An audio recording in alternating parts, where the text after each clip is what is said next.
When connecting the framework, it's important to know which rail is which. The top rail is longer from top to bottom and the bottom rail is shorter. The top rail also has a square 90-degree edge, whilst the bottom rail has a curved 90-degree edge.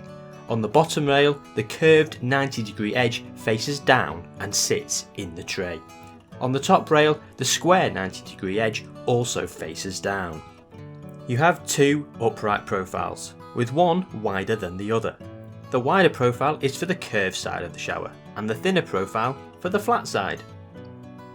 The cutouts you see in the profile signify that this is the end that sits in the tray. The cutout slightly overhangs the tray lip once fitted. Now you know which rail is which, simply slot the frame together and secure in place using the securing clips.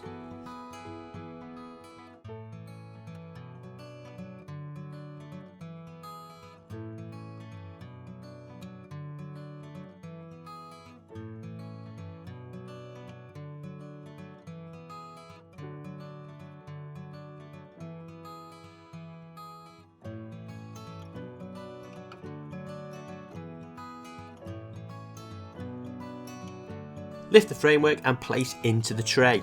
Please note the framework won't sit snug in the tray, there will be a 5 to 10mm gap around it. This is allowed for water to escape and drain back into the tray through the allotted channels.